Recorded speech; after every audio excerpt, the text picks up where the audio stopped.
कहानी की शुरुआत में जून वो एक वीडियो गेम खेल रहा था, तभी कुछ अजीब हुआ। अचानक उसके लाइव स्ट्रीम चैट में सब लोग एक ही मैसेज स्पैम करने लगे, रन गेट आउट नाउ। पहले उसने सोचा ये उसके फैंस का कोई मजाक है, लेकिन फिर उसे नेशनल डिजास्टर एजेंसी से एक इमरजेंसी अलर्ट मिला और तभी उसे बाहर से एक धमाके की आवाज आई और लोगों की चीखें सुनाई दी।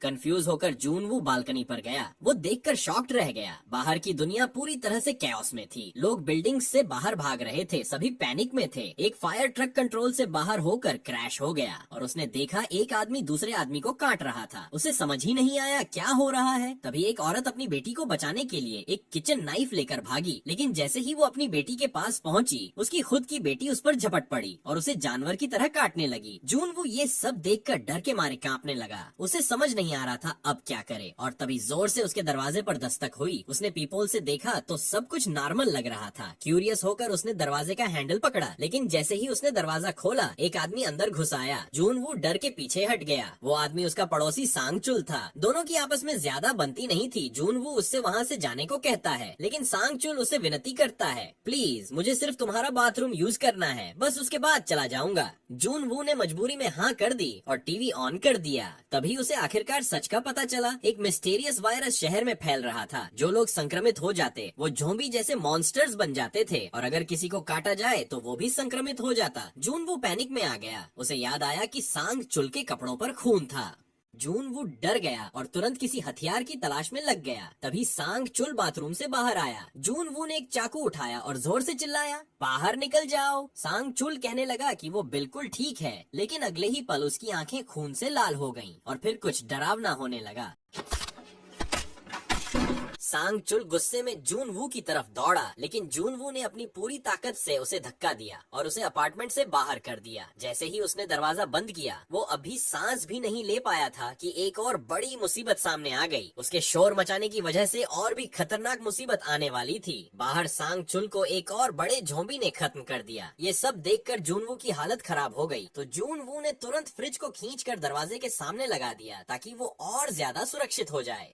उसने तुरंत अपने माँ बाप को कॉल किया ये जानने के लिए कि वो ठीक हैं या नहीं, लेकिन किसी ने फोन नहीं उठाया। थोड़ी देर बाद उसकी माँ का मैसेज आया, हम अभी के लिए सेफ हैं, तुम घर के अंदर ही रहो और रेस्क्यू का इंतजार करो। रात होने पर जून वू ने अपने पास बची हुई थोड़ी सी खाने की चीजें चेक की। पहले उसने खाने को 7 हिस्सों में बांटा, लेकिन थोड़ा सोचने के बाद उसने उसे 9 हिस्सों में बांट दिया। अब कोई नहीं कह सकता था कि ये सब कितने दिन चलेगा। अगले दिन उसने इंटरनेट पर कुछ लोगों के वीडियो देखे जो मदद के लिए बुरी तरह तड़प रहे थे। उनसे प्रेरित होकर जून वू ने भी अपनी एक वीडियो रिकॉर्ड की, एक गुहार, ताकि शायद कोई उसकी मदद करे। लेकिन जल्द ही उसकी उम्मीद टूट गई। उसने देखा कुछ लोग तो अपनी बेबसी का लाइव स्ट्रीम तक कर रहे थे। अगर कोई मदद करने वाला होता तो शायद अब तक कुछ कर चुका होता। तभी जून वू की नजर अपने ड्रोन पर पड़ी और उसके दिमाग में एक जबरदस्त आइडिया आया। जून वू ने अपना फोन ड्रोन के साथ बांध दिया और उसे बाहर भेज दिया ताकि वो देख सके कि बाहर क्या हो रहा है। लेकिन जो उसने ड्रोन के कैमरे में देखा वो सच में बेहद भयानक था। पूरा मोहल्ला अब एक ज़ॉम्बी का खेल का मैदान बन चुका था। एक भी जिंदा इंसान नजर नहीं आ रहा था। उम्मीद टूट चुकी थी। जून वू ने सोचा कि ध्यान भटकाने के लिए वीडियो गेम ही खेल लेता है, लेकिन जैसे ही उसने गेम शुरू किया तुरंत सर्वर से डिस्कनेक्ट हो गया। आगे बढ़ने से पहले दोस्तों आपसे एक छोटी सी गुजारिश है, कृपया चैनल को सब्सक्राइब जरूर करें, क्योंकि हमें जल्द से जल्द 1000 सब्सक्राइबर पूरे करने हैं। आपका एक सब्सक्राइब हमारे लिए बहुत मायने रखता है। शायद ज़ॉम्बीज़ ने इंटरनेट का सिस्टम भी बर्बाद करना शुरू कर दिया था। जब गेम भी नहीं चला तो उसने फैसला किया कि कुछ देर सो जाता है। लेकिन रात करीब 2:30 उसकी नींद अचानक अजीब सी आवाजों से खुल गई जो नीचे से आ रही थी। उत्सुकता और थोड़ी चिंता के साथ जून वू ने देखा कि नीचे क्या हो रहा है। लेकिन जैसे ही उसने बाहर झांका एक गोली उसके सिर के पास से गुजर गई।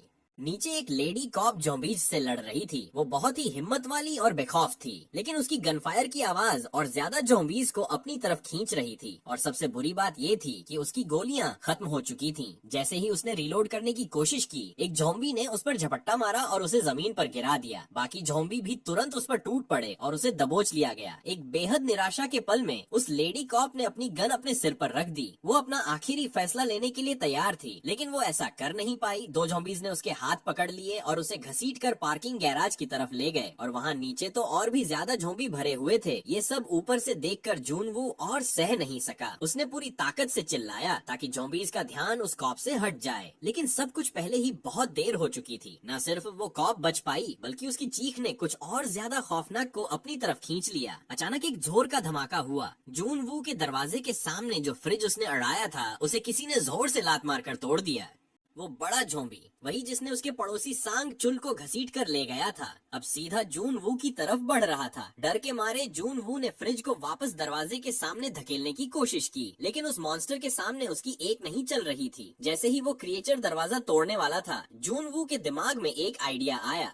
ये ज़ॉम्बी आजकल के बच्चों की तरह स्मार्ट नहीं है। जैसे ही ज़ॉम्बी उसकी तरफ बढ़ा तो वो तुरंत बालकनी से नीचे लटक गया और ज़ॉम्बी सीधा हाई राइज बिल्डिंग से नीचे गिर गया। जूनवू ने मुश्किल से अपना बैलेंस बनाए रखा और किसी तरह बच गया, लेकिन जैसे ही उसने नीचे देखा उसका दिल टूट गया। वो बहादुर लेडी पुलिस ऑफिसर अब ज़ॉम्बी बन चुकी थी। इस सब के बाद जूनवू ने दरवाजा और भी मजबूती से बंद कर दिया। फिर उसने सब कुछ छोड़ दिया। उसने अपने पापा की पुरानी वाइन पीनी शुरू कर दी। भूख लगती तो इंस्टेंट नूडल्स खा लेता, थक जाता तो सो जाता और जब दिल टूटता तो चुपके से रो लेता।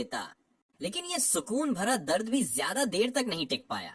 जल्दी ही उसके पास खाना भी खत्म हो गया। जब लग रहा था कि अब सब कुछ खत्म हो चुका है, तभी एक चमत्कार हुआ। उसे उसकी मम्मी का एक वॉइस मैसेज मिला, लेकिन सिग्नल बहुत कमजोर था। है जितनी कोशिश कर ले, मैसेज प्ले नहीं हो रहा था। इसलिए उसने एक बड़ा जोखिम उठाया। वो खिड़की के बाहर चढ़ गया ताकि बेहतर सिग्नल मिल सके। आखिरकार सिग्नल मिल गया, लेकिन जो उसने सुना उसने उसका दिल टुकड़े टुकड़े कर दिया। उसके मम्मी पापा ज़ॉम्बीज़ के हाथों अटैक हो रहे थे। सिर्फ उनकी चीखें सुनाई दी। जून वो पूरी तरह से टूट चुका था। माँ बाप की मौत का गम उसके भीतर एक साथ फट पड़ा। अब उसका जीने का भी मन नहीं था, लेकिन चुपचाप हार मान लेने के बजाय उसने सोचा कि अब सब कुछ बाहर निकालना पड़ेगा। उसने फ्रंट डोर खोला और पहले ज़ॉम्बी पर अपना बैट लेकर टूट पड़ा। जानबूझकर जोर जोर से आवाज की ताकि और ज़ॉम्बीज़ आकर्षित हो जाएं। जब कोई जवाब नहीं आया तो जूनवू ने हिम्मत जुटाकर बाहर कदम रखा, लेकिन जैसे ही उसने पहला कदम रखा, एक बहुत बड़ी ज़ॉम्बी की लहर उसकी तरफ दौड़ती हुई आई। वह हमला करने के लिए तैयार तो था, लेकिन अंदर से बहुत डरा हुआ था। वह पागलों की तरह दौड़ पड़ा, लेकिन सामने का रास्ता भी ज़ॉम्बियों से भरा हुआ था। जल्दी से उसने लिफ्ट का बटन दबाया, लेकिन अगले ही पल एक और बड़ा ज़ॉम्बी झुंड उसकी ओर बढ़ने लगा। जूनवू तुरंत एक कचरे के डिब्बे के पीछे छिप गया और बड़ी मुश्किल से बच पाया। जब ज़ॉम्बी थोड़े दूर चले गए तो वह तेजी से वापस अपने घर की तरफ भागा, लेकिन तभी उसने अपने पीछे कोई आवाज सुनी। किस्मत से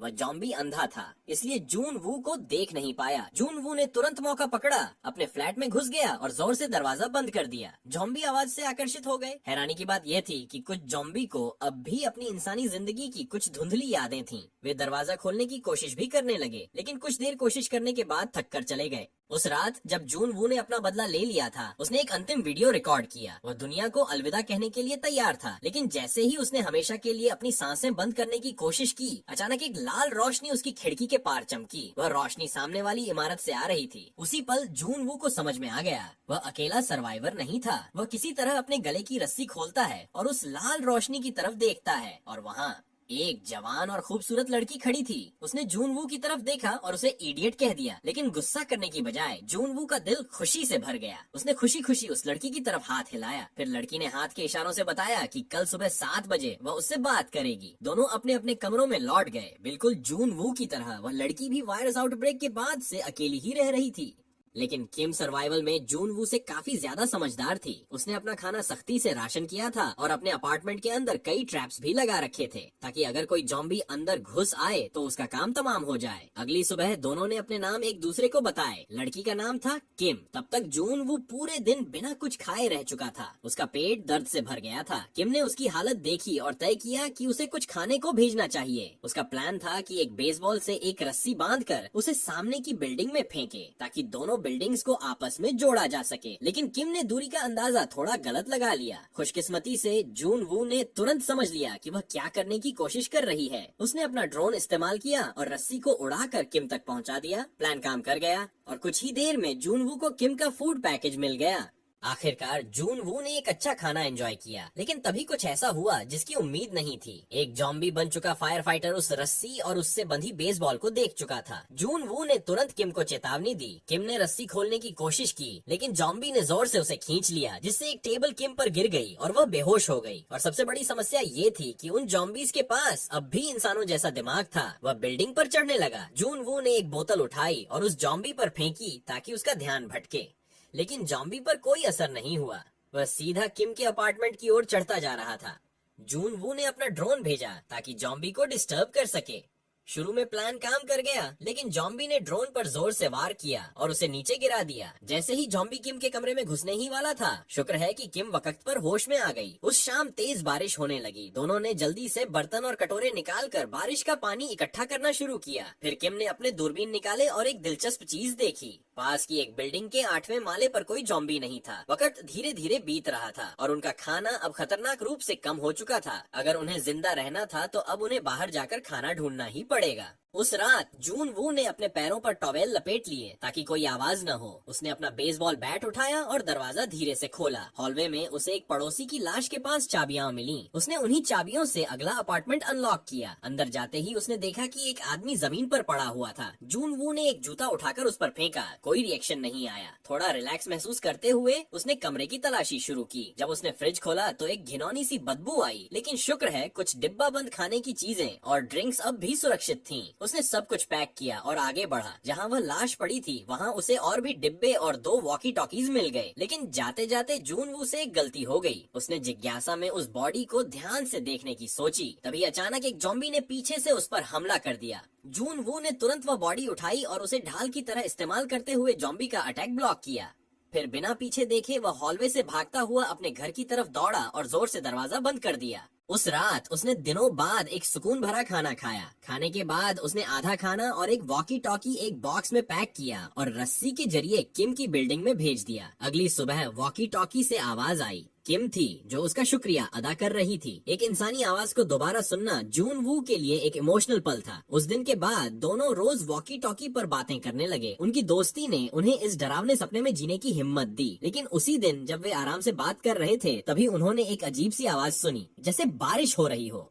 जून वू तुरंत पानी इकट्ठा करने के लिए खिड़की की तरफ दौड़ा, लेकिन जैसे ही उसने खिड़की खोली वह चौंक गया। वह कोई बारिश नहीं थी, वो जॉम्बीज के कदमों की आवाज थी। किसी वजह से सारे जॉम्बीज पागल हो गए थे और बिल्डिंग्स की तरफ दौड़ रहे थे। जून वू और किम तुरंत फर्श पर गिर पड़े। बिल्कुल भी आवाज न करने की कोशिश करते हुए एक छोटी सी भी आवाज उनकी मौत बन सकती थी। जब किम ने अपना एक्स उठाया तो गलती से एक शेल्फ गिर गई। उस आवाज ने जॉम्बीज का ध्यान उसकी तरफ खींच लिया। वो धीरे धीरे किम के अपार्टमेंट की ओर बढ़ने लगे। किम उनके कदमों की आवाज सुनकर घबरा गई। तभी जून वू ने उससे उसका अपार्टमेंट नंबर पूछा। जैसे ही जॉम्बीज उसके दरवाजे तक पहुँचे, तभी पास वाले अपार्टमेंट में एक फोन बजने लगा। जॉम्बीज तुरंत उस आवाज की तरफ मुड़ गए। पता चला कि जून वू ने उसके पड़ोसी के फोन पर कॉल किया था ताकि जॉम्बीज का ध्यान भटकाया जा सके। उसकी इस तेज सूझबूझ ने किम की जान बचा ली। अब उनके फ्लोर पर जॉम्बीज पूरी तरह कंट्रोल से बाहर हो चुके थे और उनका खाना भी खत्म होता जा रहा था। वहाँ रुकना अब बिल्कुल भी सुरक्षित नहीं था। दोनों ने तय किया कि वे उस फ्लोर पर शिफ्ट करेंगे जहाँ किम ने पहले जॉम्बी फ्री एरिया देखा। जल्दी से अपना सामान पैक किया। किम ने रस्सी कसकर बांधी। जून वू ने कहा कि वह पहले जाएगा, लेकिन किम ने बिना कुछ कहे तुरंत अपने अपार्टमेंट से छलांग लगा दी। जैसे ही किम नीचे आई, जॉम्बीज हर तरफ से उस पर हमला करने लगे, लेकिन किम ने तुरंत अपनी क्लाइंबिंग पिक निकाली और जॉम्बीज को मारते हुए अपने लिए रास्ता बना लिया। ऊपर से यह सब देखकर जून वू हैरान रह गया, लेकिन तभी एक जॉम्बी ने किम को नीचे गिरा लिया। उसी पल जून वू पीछे से आ गया। उसने उस जॉम्बी को मारा और किम को खींचकर स्टेयरवेल के अंदर ले गया। नई बिल्डिंग के अंदर जाते ही उन्होंने तुरंत कांच का दरवाजा बंद कर दिया। जैसे ही दरवाजा टूटने वाला था, दोनों जल्दी से लिफ्ट के अंदर घुस गए। अच्छी बात यह थी कि लिफ्ट में अभी भी बैकअप पावर चालू थी। वो पहले ही 8वें फ्लोर को स्काउट कर चुके थे और जैसा कि उन्होंने सोचा था, वो फ्लोर काफी शांत था। दोनों ने एक सेफ रूम ढूंढने के लिए दरवाजे चेक करने शुरू कर दिए, लेकिन तभी हॉलवे में एक अकेला जॉम्बी दिखाई दिया। सिर्फ एक जॉम्बी देखकर जून वू ने हमला करने की तैयारी कर ली, लेकिन तभी स्टेयरवेल से पूरी जॉम्बीज की भीड़ अंदर घुस आई। अब यह एक फुल ऑन इमरजेंसी बन चुकी थी।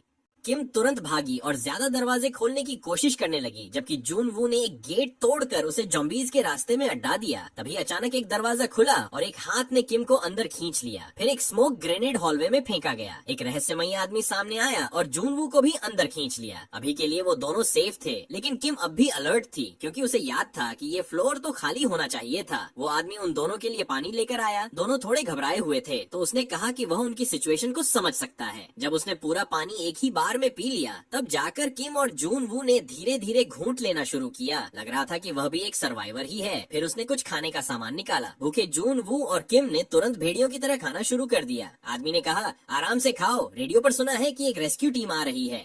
ये सुनकर उनके चेहरे खुशी से चमक उठे। दोनों इमोशनल हो गए। उन्हें उम्मीद की किरण दिखाई दे रही थी, लेकिन तभी किम को कुछ अजीब लगा। उसने कमरे में इधर उधर देखा और नोटिस किया कि जितनी भी फैमिली फोटो थीं, उनमें से कोई भी उस आदमी से मेल नहीं खाती थी जब तक वो उससे कुछ पूछती। जून वो उसके पास बेहोश होकर गिर गया। कुछ सेकंड बाद किम की भी नजर धुंधली होने लगी और वो भी बेहोश हो गई।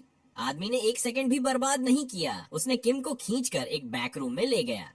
किम की आंख खुली तो उसने देखा कि एक फीमेल जॉम्बी उसके सामने बंधी हुई थी। वो बहुत ज्यादा डर गई। वो जॉम्बी उस आदमी की बीवी थी। वो उससे बहुत प्यार करता था और जब वो जॉम्बी बन गई तब भी उसने उसे छोड़ने से इनकार कर दिया। वो उसे भूखा नहीं देख सकता था, इसलिए वो दूसरे सर्वाइवर्स को अगवा करता था ताकि उन्हें अपनी बीवी को खिला सके। जो फैमिली पहले वहाँ रहती थी, वो सब उसकी जॉम्बी बीवी का खाना बन चुकी थी। कमरे के बाहर वो आदमी धीरे धीरे उस रस्सी को ढीला कर रहा था जिससे उसकी बीवी को बांधा गया था। किम ने डर के मारे जोर से चीख मारी और उससे दूर जाने लगी। तभी अचानक जून वू की आंख खुल गई। पैनिक में उसने तुरंत उस आदमी पर बंदूक तान दी, लेकिन आदमी ने उसकी आंखों में आंखें डालकर शांति से रस्सी छोड़ दी। जून वू फौरन आगे कूदा रस्सी पकड़ने के लिए, लेकिन जॉम्बी की ताकत ज्यादा थी। रस्सी उसके हाथों से फिसल गई। जून वू भागकर दरवाजे तक गया, लेकिन पता चला वो लॉक थी। अगले ही पल एक भयानक चीख कमरे से सुनाई दी और फिर सन्नाटा छा गया। क्या जॉम्बी ने अपना खाना पूरा कर लिया था? आदमी ने धीरे से दरवाजा खोला, लेकिन जॉम्बी तुरंत उस पर झपटी और उसके गले में काट लिया। पर सच ये था, किम ने जॉम्बी के सिर पर एक तकिया डाल दिया था, जिसकी वजह से वो बच गई थी। आदमी अपनी जॉम्बी वाइफ को अब भी प्यार से संभालने की कोशिश कर रहा था। ये देखकर किम और नहीं सह पाई। उसने ट्रिगर दबा दिया और दोनों को मुक्ति दे दी, लेकिन उस गोली की आवाज ने पूरी बिल्डिंग में जॉम्बीज को आकर्षित कर लिया। अब उनका बचना नामुमकिन लग रहा था। किम और जून वू ने एक दूसरे की तरफ देखा,